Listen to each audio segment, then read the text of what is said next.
Hello बच्चों, नमस्कार। अब हम शुरू कर रहे हैं class 10th science electricity chapter, जो कि फ़िज़िक्स का एक बहुत ही इम्पोर्टेंट चैप्टर माना जा रहा है।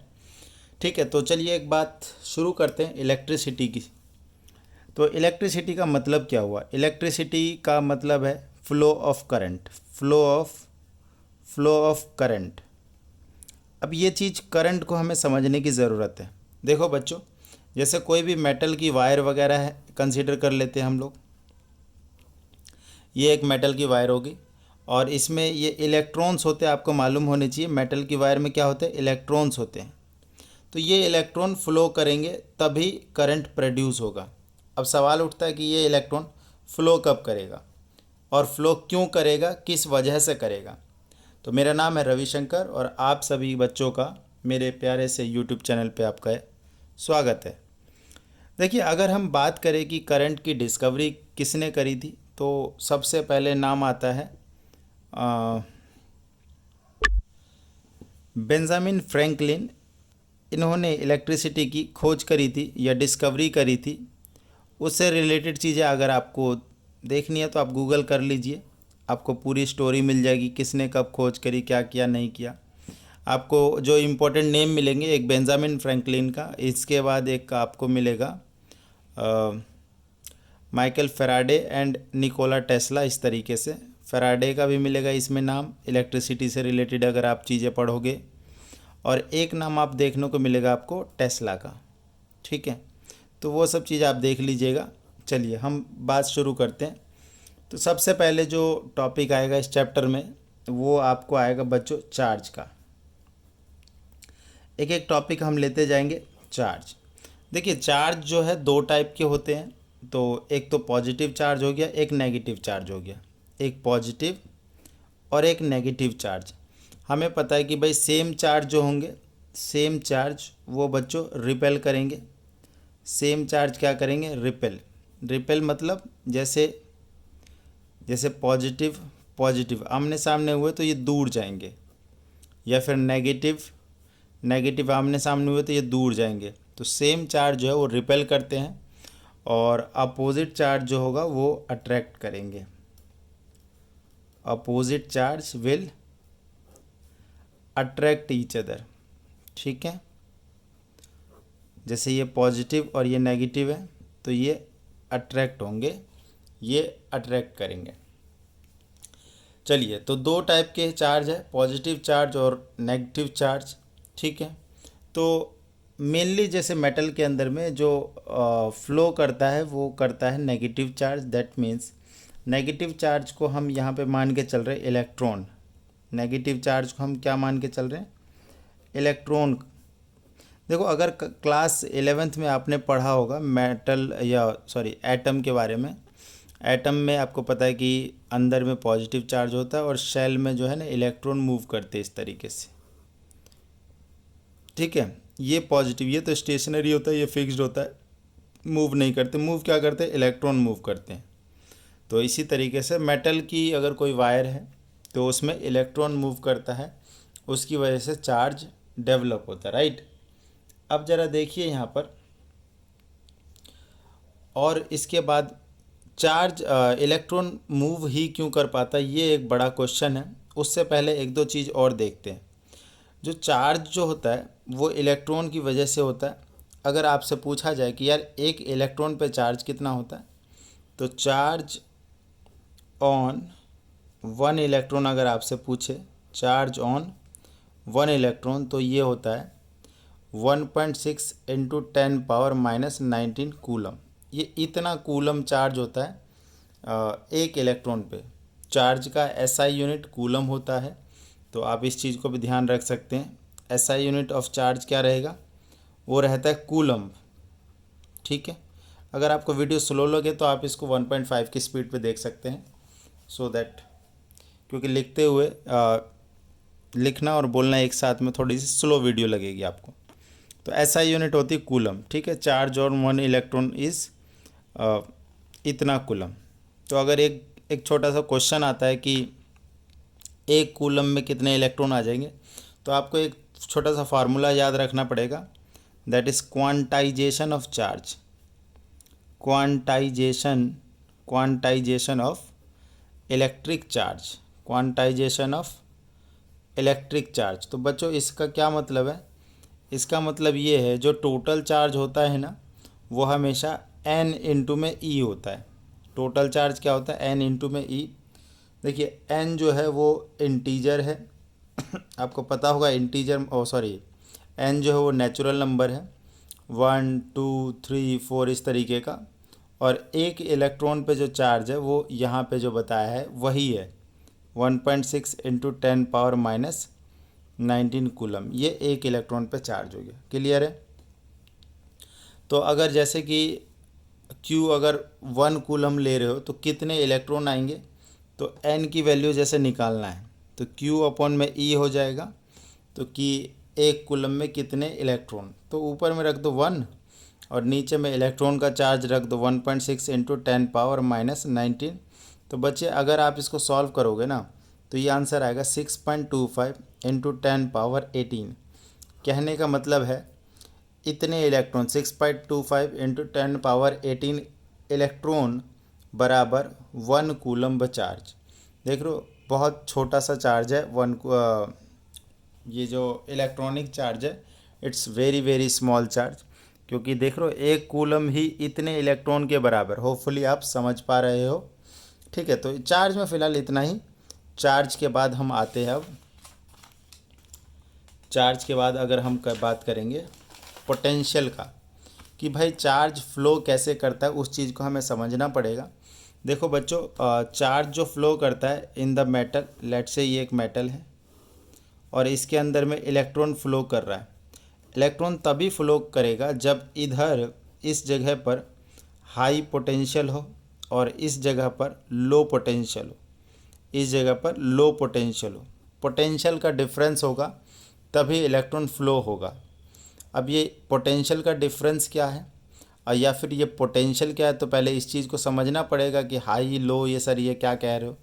देखो एक नॉर्मल से वायर में मान लो कि एक कोई वायर है और उस वायर को आप छुओ तो आपको करंट नहीं लगता है, लेकिन वही वायर अगर प्लग से अटैच्ड हो, स्विच बोर्ड से अटैच्ड हो, तब आप छुओगे तो आपको करंट लगेगा। मेनली कहने का यही मतलब है कि इलेक्ट्रॉन तब तक मूव नहीं करेंगे जब तक उनको एक पोटेंशियल डिफरेंस नहीं मिलेगा। तो चलिए शुरू करते हैं कि ये पोटेंशियल क्या होता है उसको समझना पहले। पोटेंशियल को समझते हैं। देखिए पोटेंशियल मतलब होता है amount of work done, amount of work done to bringing a unit positive charge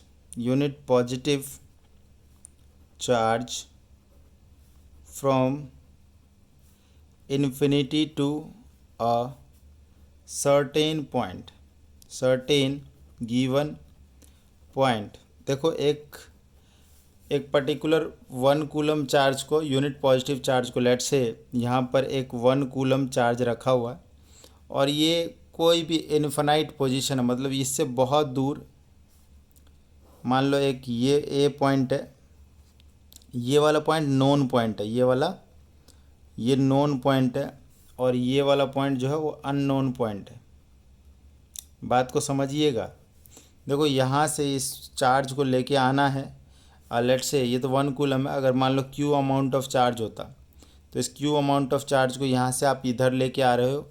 इसमें आपको बच्चे कुछ वर्क करना पड़ रहा है, अमाउंट ऑफ वर्क डन। तो जो पोटेंशियल होता है ना,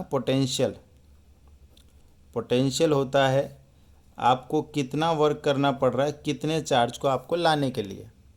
और वही देखो पोटेंशियल, इसका एसआई यूनिट क्या होता है? इसका एसआई यूनिट होता है वोल्ट।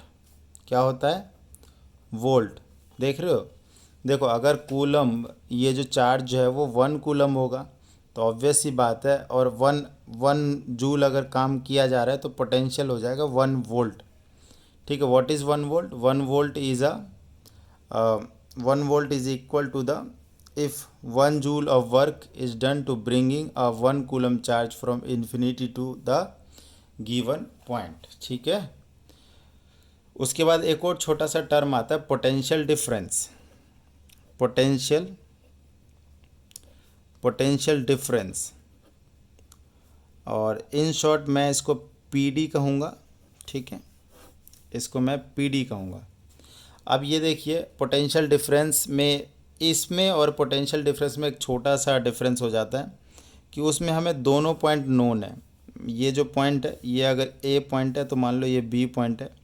अब ये भी नोन है, ये भी नोन है, और ये तो नोन था ही।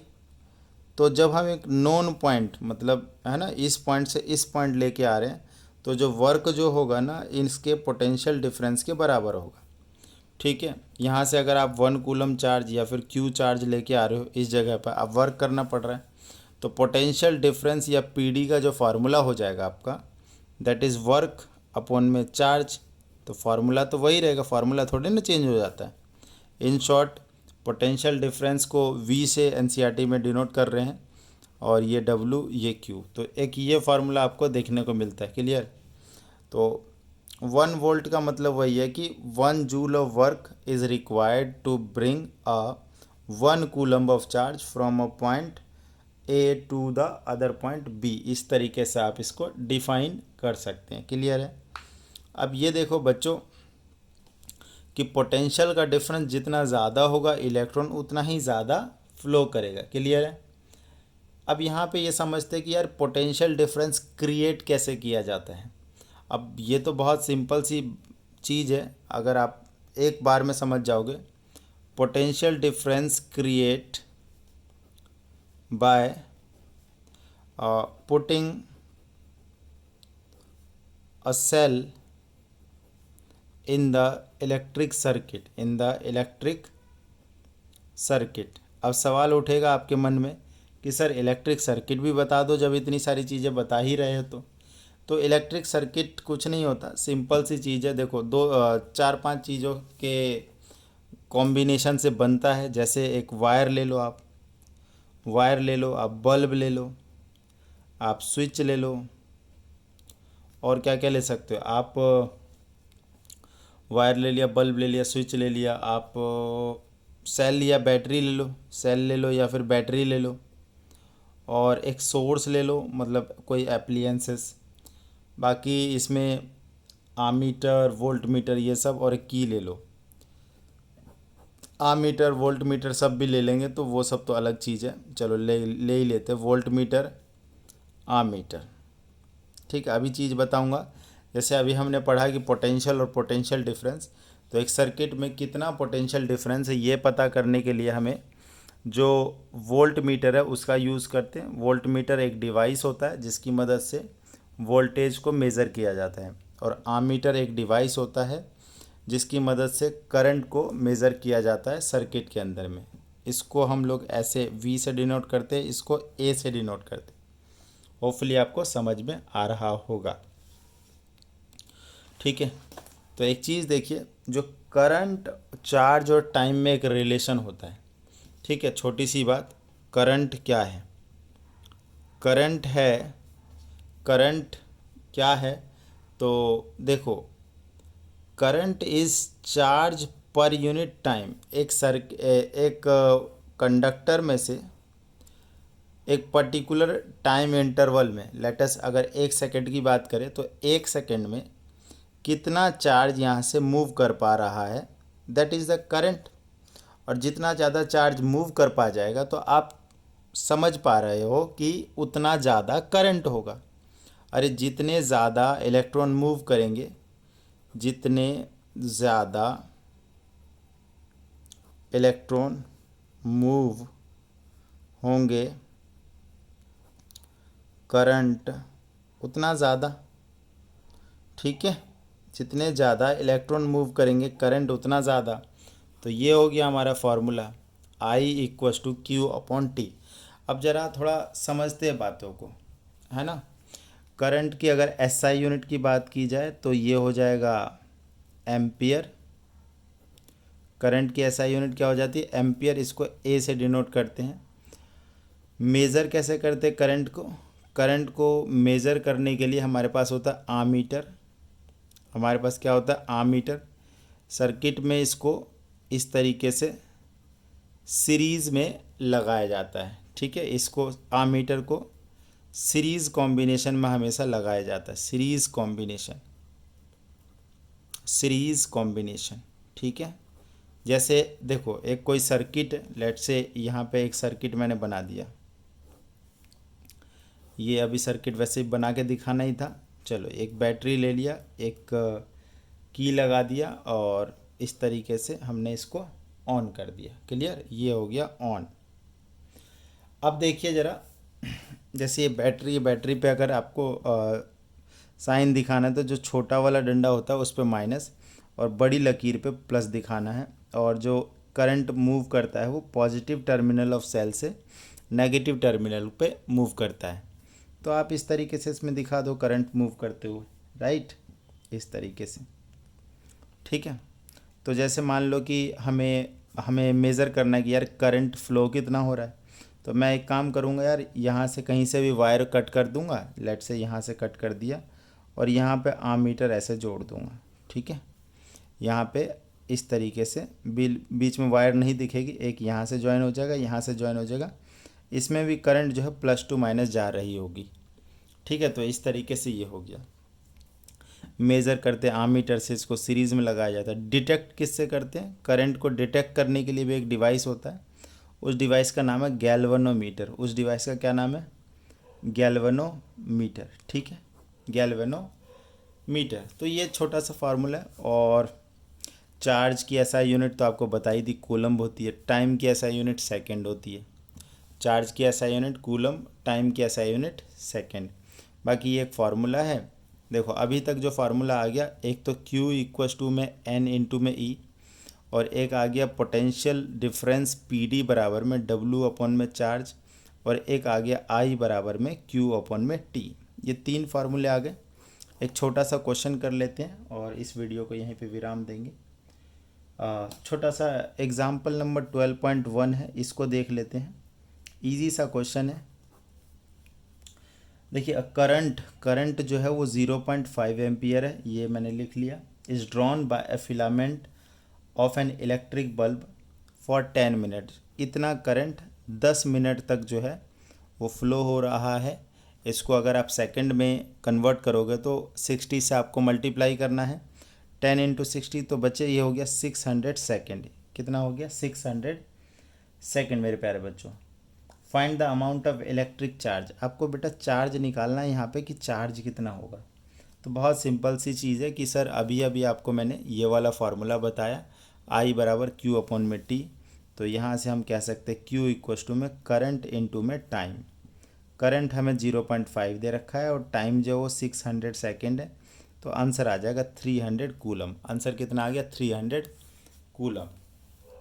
ठीक है, उसके बाद कह रहा है कि इलेक्ट्रिक करंट का क्या मतलब है, define a unit of current. तो यूनिट ऑफ करंट एम्पियर हो जाएगा। तो इस तरीके से आप इसके ब्लू क्वेश्चंस करके देख लेंगे। फ़िलहाल इस वीडियो में इतना ही। धन्यवाद।